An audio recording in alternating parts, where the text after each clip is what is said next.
The financial challenges in the Eastern Cape's Health Department are having a severe impact on the department's ability to provide services.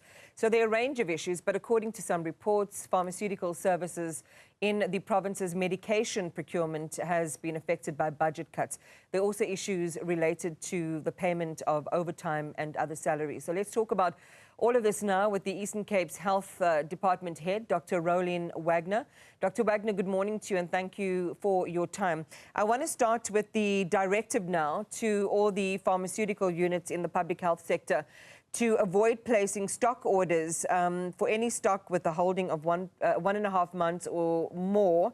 And this has all been attributed to financial constraints there. Just share with us the magnitude of the problem. And I think one of the biggest concerns for the province would be what we've seen historically happen is the potential and the impact of stock out. So what's the story here? Good morning, Iman, to you and the listeners. Maybe I should start with the directive. So this directive was issued to our 2 pharmaceutical depots. It was an administrative internal memo.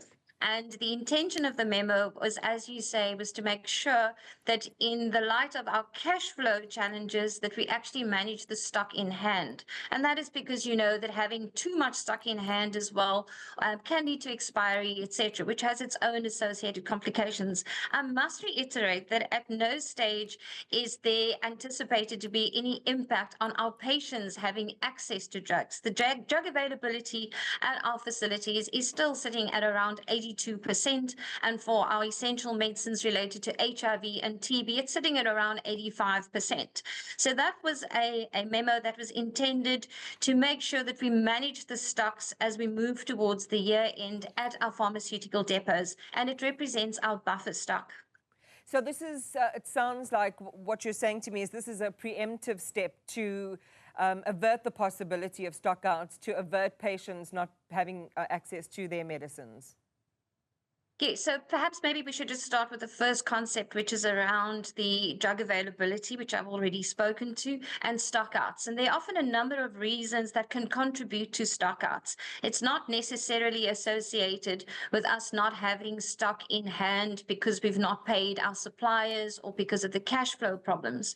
We have been negotiating with our suppliers to make sure that we can have stock in hand and that our patients can receive their medication as needed and on time. The other matter that you're referring to is how do we manage our cash flows in our depots so that the pipeline to our facilities is intact. And you're right, it was preemptive, making sure that as we are squeezed towards the end of the financial year, we manage the cash in hand and we manage our stock levels so that they are more closely aligned. So then just for clarity and to reiterate to those patients who might be listening and watching, Dr. Wagner, the medicines ranging from HIV to TB medicines all the way to their chronic medicines, there is integrity of supply. They will be getting theirs in the immediate term. Yes, Iman, we can assure you that we've taken all steps to make sure that that is intact. As I said, the directive was to our pharmaceutical depots to make sure that we manage our supply. Let's come to some... Yeah, go ahead. So I was going to add, in managing our buffer stock, we have been, because of the financial situation that we find ourselves, we've got to be very prudent in how we manage our stock. And so we have had interventions that we've been implementing to manage the buffer stock. As I said, you don't want a huge stock on hand, especially for items that are slow moving or that is very expensive. So we've been managing our stock. About 46% of our stock is around 4 weeks buffer supply. But when we've got very expensive items or a supplier that has a longer turnaround, etc., there we have a much longer buffer stock in hand, around 8 to 12 weeks, and in some cases more than 12 weeks.